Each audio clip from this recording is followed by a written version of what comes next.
کرنا آسان ہو جاتا ہے۔ حضرت شیخ سعدی رحمۃ اللہ علیہ فرماتے ہیں کہ جمعے کا دن تھا، میں جمعے کی نماز کی تیاری کر کے گھر سے باہر نکلا اس حال میں کہ میرے پاؤں میں جوتے نہیں تھے۔ بڑا پریشان تھا کہ پاؤں ہیں تو جوتے نہیں ہیں، چل رہا تھا، شرما بھی رہا تھا کہ لوگ کیا کہیں گے، ننگے پیر چل رہا ہے۔ لیکن جب میں گلی میں مڑا تو میں نے دیکھا کہ ایک آدمی تھا جس بیچارے کے دونوں پاؤں نہیں تھے، پاؤں معذور اور گھسٹتا ہوا جا رہا تھا۔ میں نے اللہ کا شکر ادا کیا کہ اللہ اگرچہ میرے جوتے نہیں ہیں لیکن کم از کم پاؤں تو میرے صحیح سلامت ہیں، یہ بیچارے تو پاؤں سے بھی معذور ہے اور زمین پہ گھسٹتا ہوا جا رہا ہے۔ چھوٹی مصیبت بندے کو چھوٹی محسوس ہوتی ہے جب بڑی مصیبت کا تصور کر لے، اور اگر بندہ اپنی مصیبت سے چھوٹی مصیبت کا تصور کرتا ہے پھر بندے کو اپنی مصیبت بڑی محسوس ہوتی ہے۔ میرے بھائیو، ہمارا خدا نخواستہ کسی کا مالی نقصان ہو گیا، کاروبار کا نقصان ہو گیا تو معاشرے میں کتنے ایسے لوگ ہوتے ہیں کروڑوں میں کھیلنے والے اچانک پائی پائی کے محتاج بن جاتے ہیں، ذاتی گھر تک بیچنے پر مجبور ہو جاتے ہیں، تو ہمیں اپنا نقصان تھوڑا محسوس ہوتا ہے۔ اور صبر کا تیسرا نفسیاتی طریقہ یہ ہے کہ ہم وفا کے تقاضوں کو مد نظر رکھیں۔ وفا کے تقاضے کہ اللہ رب العزت نے اپنی زندگی میں بے شمار خوشیاں عطا فرمائی ہیں، بے شمار خوشیاں عطا فرمائی ہیں۔ اگر کبھی تھوڑی سی پریشانی آ گئی تو وفا کا تقاضا یہ ہے کہ ہم پریشانی کو بھی ہنسی کے ساتھ مسکراتے ہوئے قبول کر لیں۔ اللہ کی بے شمار خوشیوں کے بعد ایک آدھ مرتبہ پریشانی کو ہم خوشی کے ساتھ قبول کر لیں، یہ ہے وفا کا تقاضا۔ محمود غزنوی کے دربار میں ایک غلام تھا جس کا نام ایاز تھا۔ ایاز تھا تو غلام، لیکن بڑا دانا اور سمجھدار تھا، اور اس کی دانائی اور سمجھداری کی وجہ سے بادشاہ نے اس کو وزیروں کے برابر کا درجہ دیا ہوا تھا۔ وزیر مشیر کئی مرتبہ اس کے خلاف منصوبے بنایا کرتے تھے تاکہ بادشاہ کی نظروں میں اس کا مرتبہ گر جائے، لیکن بادشاہ سمجھدار تھا، وہ اکثر امتحان لیا کرتا تھا اور وزیروں کے سامنے یہ ثابت کرتا تھا کہ میں نے ایاز کو جو درجہ دیا ہے وہ اس درجے کا حق رکھتا ہے، وہ اس کا اہل ہے، اس لیے میں نے یہ درجہ دیا ہے۔ ایک دن بادشاہ نے امتحان لینا چاہا، چنانچہ اپنے دربار میں بہت کڑوا پھل منگوا لیا، ایلوا ہے، جی ہاں، منگوا لیا اور اس کے چھوٹے چھوٹے ٹکڑے بنائے۔ اب ایک وزیر کو بلایا کہ یہ کھا لو۔ وزیر نے جب پہلا ٹکڑا منہ میں ڈالا، وزیر نے جب ٹکڑا منہ میں ڈالا اتنا کڑوا تھا اس سے برداشت نہ ہوا، فوراً تھو کر کے پھینک دیا۔ بادشاہ سلامت بہت کڑوا ہے، نہیں کھایا جاتا۔ اگلے وزیر کو بلایا، اس کو اگلا ٹکڑا دے دیا، اس نے بھی منہ میں ڈالا اور پھر تھوک دیا کہ بہت کڑوا ہے، نہیں کھایا جاتا۔ اگلے کو بلایا تو اگلے کو بلایا۔ اس طریقے سے جب ایاز کی باری آئی، ایاز کو بلایا کہ یہ کھا لو۔ ایاز نے منہ میں ڈالا اور مزے لے کے کھانا شروع کر دیا۔ وزیروں نے کہا کہ اس کو تو پتہ بھی نہیں چلتا کڑوا کیا ہوتا ہے، میٹھا کیا ہوتا ہے، یہ کھایا جا رہا ہے۔ بادشاہ نے کہا کہ ایاز کیا یہ ٹکڑا کڑوا نہیں تھا؟ بادشاہ سلامت بہت کڑوا ہے، آپ کو کھاتے ہوئے تکلیف نہیں ہو رہی؟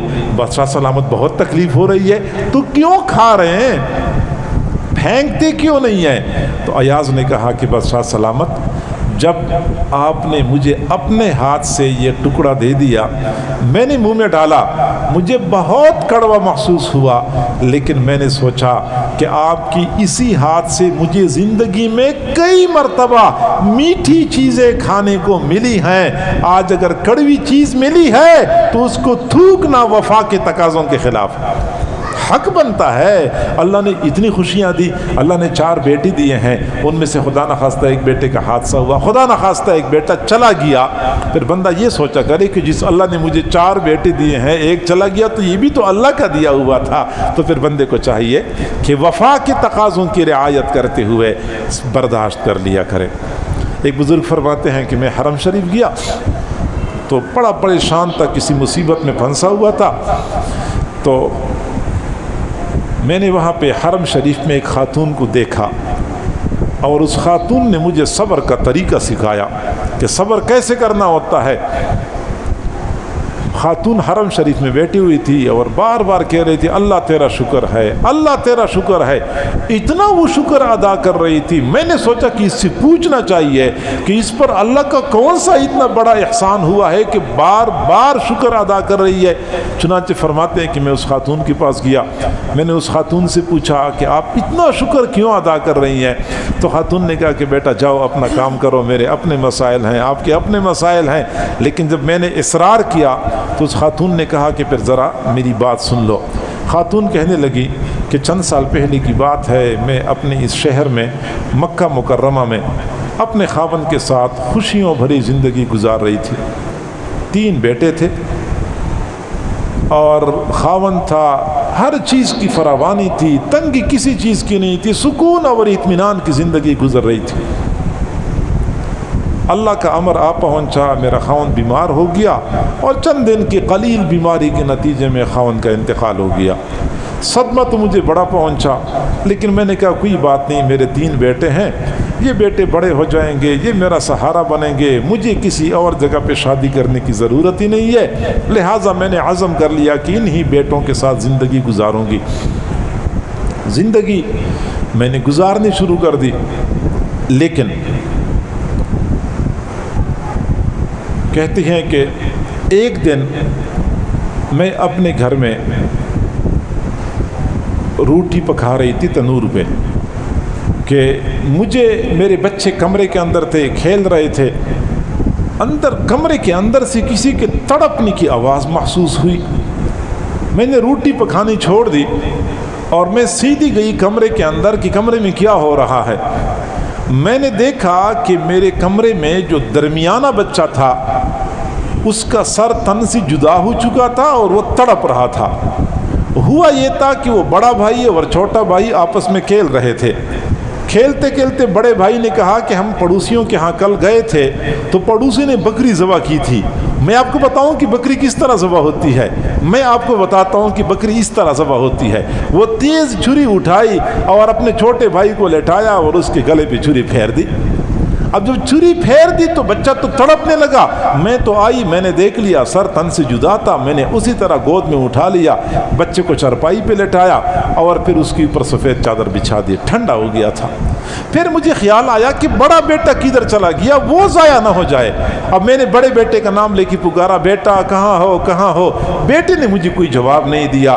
کمروں میں تلاش کر لیا، بیت الخلاء میں تلاش کر لیا، کہیں بیٹا نہیں ملا۔ گھر کے کونے میں ایک جگہ پہ لکڑیاں جلانے کے لیے رکھی ہوئی تھیں تو میں نے کہا شاید ادھر گیا ہوا ہو۔ جب میں ذرا سائڈ پہ چلی گئی تو میں نے دیکھا کہ وہ لکڑیوں کے پیچھے دیوار کی بالکل کونے میں بیٹھا ہوا تھا۔ میں قریب گئی، میں نے اس کو آواز دی کہ آپ آ جائیں، میں آپ کو کچھ بھی نہیں کہوں گی، آپ باہر آ جائیں، لیکن بچہ ہل نہیں رہا تھا۔ میں نے کہا پتہ نہیں کیا مسئلہ ہے۔ جب میں قریب گئی، لکڑیوں کو سائڈ پہ کر دیا، میں نے دیکھ لیا کہ قریب بڑا اژدہا تھا اور اس بڑے اژدہا نے میرے بیٹے کو ڈس لیا تھا اور میرا بیٹا وہیں پہ ڈھیر ہو گیا تھا۔ اس کو بھی میں نے اٹھا لیا، دوسری چارپائی پہ لٹایا، اس پر سفید چادر بچھائی۔ پھر مجھے خیال آیا کہ وہ سب سے چھوٹا بچہ جو زمین پہ گھسٹ رہا تھا وہ کہاں چلا گیا۔ جب میں نے اس کو دیکھا وہ گھسٹتے گھسٹتے بالکل تنور کے کنارے پہ پہنچ چکا تھا۔ تنور کے کنارے پہ پہنچا تھا، میں نے آواز لگائی، میری آواز سے وہ ڈر گیا اور سیدھا تنور کے اندر گر گیا۔ میں بھاگتی ہوئی گئی، مجھے اپنا بیٹا تو ہاتھ نہیں آیا، البتہ چند کوئلے ہاتھ آ گئے۔ میں نے وہ کوئلے اٹھا لیے، اس کی بھی چارپائی میں رکھ دیے، اس کے اوپر بھی سفید چادر بچھا دی۔ لمحہ بھر میں میں نے اپنے 3 بیٹوں پر سفید چادری بچھا دی۔ میں اپنے اللہ کا شکر ادا کرتی ہوں جس اللہ نے مجھے یہ نعمت عطا کی تھی۔ چند دن میں اپنے بچوں کے ساتھ کھیلتی رہی، خوش ہوتی رہی۔ پھر جب اللہ کا امر آ پہنچا، اللہ نے اپنی امانت مجھ سے واپس لے لی۔ میں اللہ سے امید کرتی ہوں کہ اللہ تعالیٰ مجھے اس کے بدلے بے حساب اجر عطا فرمائیں گے۔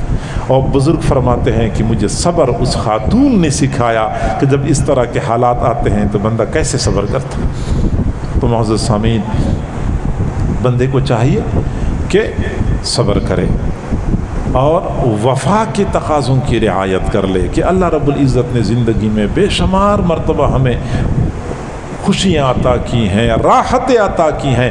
اگر کبھی تنگی آ گئی، ترشی آ گئی تو بندے کو چاہیے کہ برداشت کر لے۔ اس صبر کرنے کے 3 طریقے ہوتے ہیں، صبر کی 3 قسمیں ہیں۔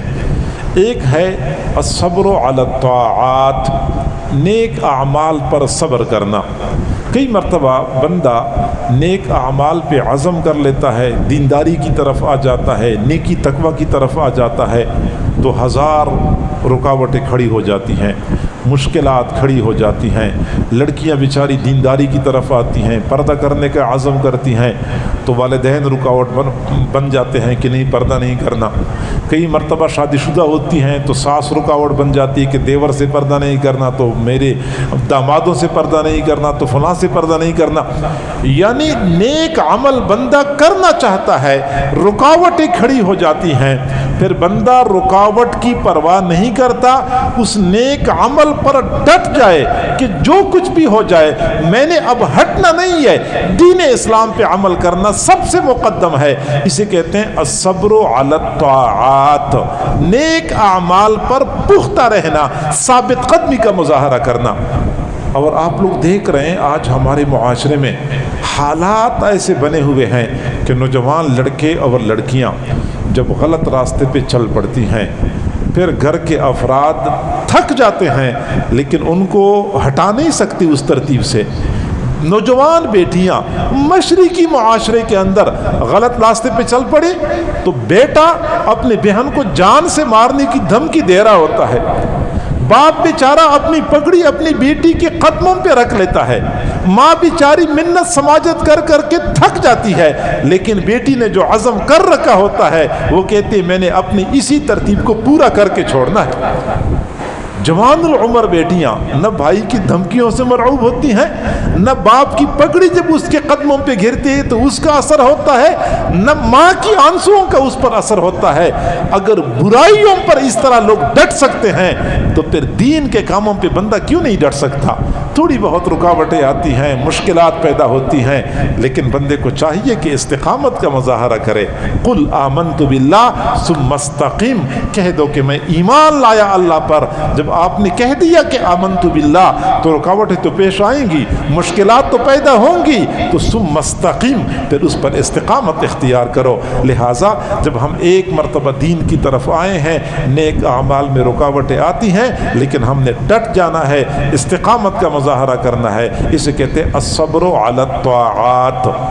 دوسرا ہے الصبر عن المعاصی، کہ بندے کو گناہ کا موقع مل جاتا ہے، گناہ اپنی طرف بلا رہا ہوتا ہے، لوگ گناہ کی دعوت دے رہے ہوتے ہیں اور بندہ اپنے آپ کو روک لے، نفس کا ہیجان زوروں پر ہوتا ہے، شیطان پورا زور لگا رہا ہوتا ہے، لیکن اس وقت بندہ نفس اور شیطان کی پرواہ کیے بغیر اپنے آپ کو گناہ سے روک لیتا ہے۔ اسے کہتے ہیں الصبر عن المعاصی، گناہوں سے اپنے آپ کو روکنا، یہ صبر کی اگلی قسم ہے۔ اور صبر کی تیسری قسم الصبر علی المکارہ، جب ناخوشگوار حالات آتے ہیں پھر بندہ صبر کر لیتا ہے، یہ الصبر علی المکارہ کہلایا جاتا ہے۔ امام احمد بن حنبل رحمۃ اللہ علیہ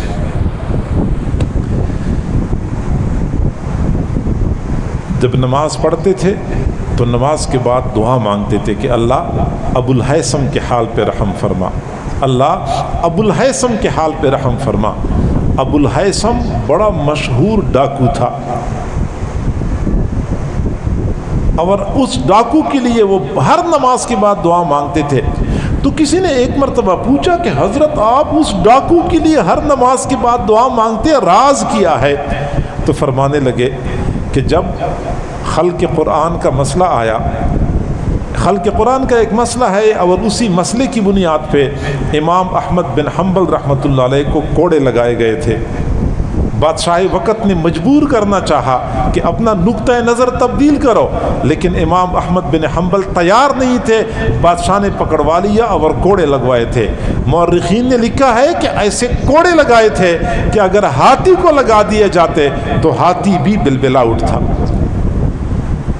قمیض خونم خون ہو چکی تھی، جسم مکمل خون آلود ہو چکا تھا، ایسے کوڑے لگائے گئے تھے۔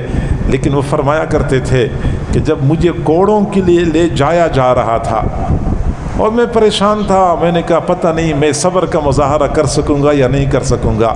تو پیچھے سے لوگ آ رہے تھے, چونکہ تماشائی بہت سارے تھے, تو ایک آدمی نے مجھے پیچھے سے پکڑ لیا قمیض سے. میں نے پیچھے مڑ کے دیکھا تو مجھے کہیں وہ آدمی تھا, کہنے لگا مجھے جانتے ہو میں کون ہوں؟ میں نے کہا میں نہیں جانتا آپ کون ہیں. اس نے کہا میں ابو الہیثم ہوں. ابو الہیثم کا نام سنا تو مجھے پتہ چل گیا کہ یہ تو مشہور زمانہ ڈاکو ہے.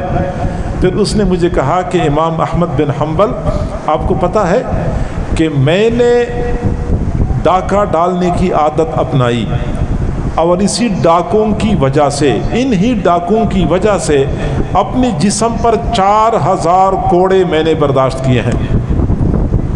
مجھے مختلف اوقات میں 4000 کوڑے مارے گئے ہیں اور میں نے برداشت کیے ہیں.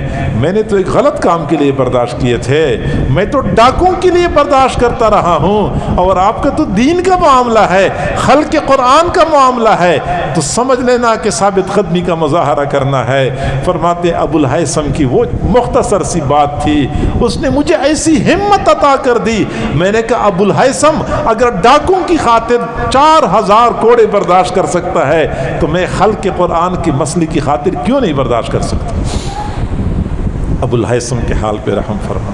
جی ہاں, دنیاوی اغراض کے لیے لوگ مشقتیں برداشت کرتے ہیں, مشکلات برداشت کرتے ہیں, تو کیوں ہم دین کے لیے, اللہ کو راضی کرنے کے لیے برداشت نہیں کر سکتے؟ چاہیے کہ ہم دین کے اوپر ڈٹنے کے لیے, جم جانے کے لیے صبر کا مظاہرہ کریں. حضرت سیدنا صدیق اکبر رضی اللہ تعالیٰ عنہ کی صاحبزادی تھی حضرت اسماء بنت ابی بکر. یہ حضرت زبیر بن العوام کی بیوی تھی, اور حضرت عبداللہ بن زبیر رضی اللہ تعالیٰ عنہ کی والدہ تھی. حجاج بن یوسف کا زمانہ تھا, اور حضرت عبداللہ بن زبیر رضی اللہ تعالیٰ عنہ کو مکہ مکرمہ کے اندر محصور کیا گیا تھا, محاصرہ ہو چکا تھا. اور حجاج بن یوسف پرعزم تھا, چونکہ اس نے بہت سارے صحابہ کرام کو شہید کیا تھا. حجاج بن یوسف کا عزم یہ تھا کہ یا تو عبداللہ بن زبیر کو میں زندہ گرفتار کر لوں یا میں اس کو شہید کر لوں. افواج بہت زیادہ تھیں. عبداللہ بن زبیر چند مٹھی بھر ساتھیوں کے ہمراہ اپنے گھر کے اندر محصور تھے.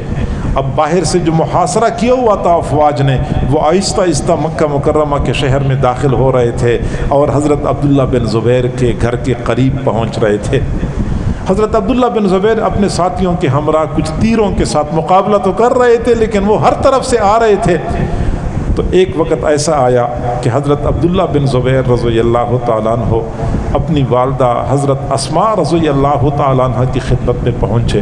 صبح کا وقت تھا, ان کے کمرے میں چلے گئے, اور کمرے میں جا کے کہا کہ امی, میرا اندازہ یہ ہے کہ آج حجاج بن یوسف کی افواج میرے گھر تک پہنچ جائیں گی. حجاج بن یوسف کی افواج میرے گھر تک پہنچ جائیں گی. حضرت اسماء نے فرمایا کہ آپ کیا کہنا چاہتے ہیں؟ بیٹے نے پھر وہی بات کر لی کہ میرا اندازہ یہ ہے کہ آج حجاج بن یوسف کی افواج میرے گھر تک پہنچ جائیں گی, وہ مجھے زندہ گرفتار کریں گے, میں گرفتاری نہیں دوں گا, تو اندازہ یہ ہے کہ آج مجھے شہید کر دیا جائے گا. والدہ نے پھر پوچھا بیٹا کیا کہنا چاہتے؟ یہ تو کوئی عام سی بات ہے, کوئی بڑی بات نہیں ہے, کیا کہنا چاہتے ہو؟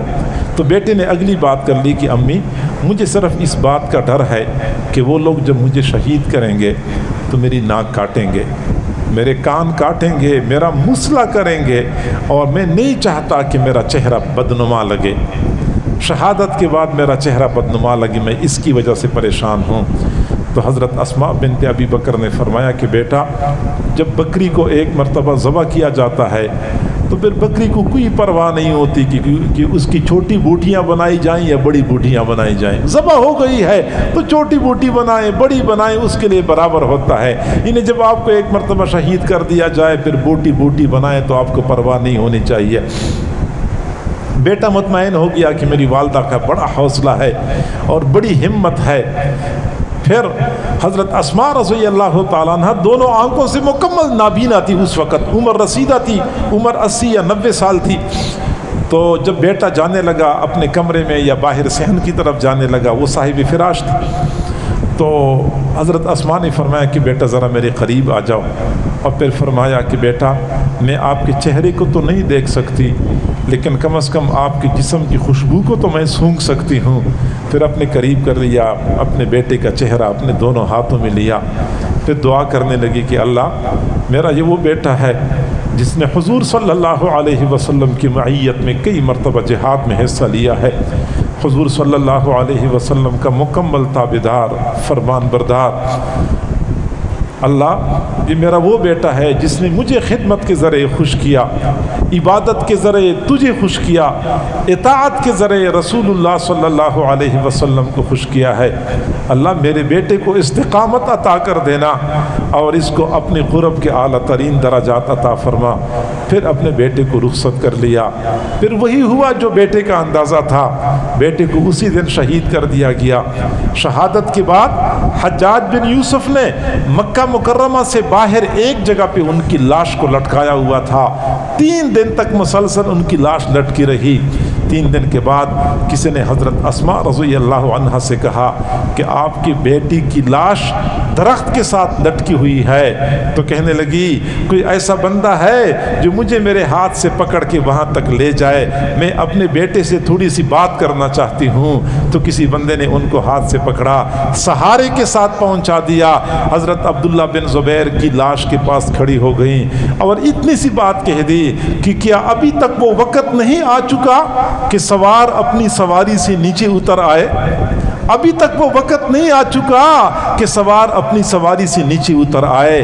یعنی ایسی تشبیہ دی کہ گویا کہ کوئی پریشانی والی بات تو ہے ہی نہیں، کوئی افسوس والی بات تو ہے ہی نہیں، جیسا کہ میرا بیٹا عالیشان گھوڑے پہ سوار ہے، اب اس کو سواری سے نیچے آنا چاہیے۔ یہ حوصلہ تھا، صبر کی ایسی مثالیں قائم کر دیں۔ ہمیں بھی چاہیے کہ ہم بھی ناخوشگوار حالات پہ صبر کر لیا کریں۔ آج ہر بندہ پریشان، ہر دوسرا بندہ یہی دکڑا سنا رہا ہے، حالات ٹھیک نہیں ہیں، صحت کے مسائل ہیں، گھر کے اندر پریشانیاں ہیں۔ میرے بھائی جو بھی مسائل ہیں، ہم اللہ کے فیصلوں پہ راضی ہو جائیں تو یہ سارے مسائل ہمارے لیے درجات کی بلندی کا ذریعہ بن جائیں گے۔ اللہ تعالی ہم سب کو سمجھنے اور عمل کرنے کی توفیق عطا فرمائے۔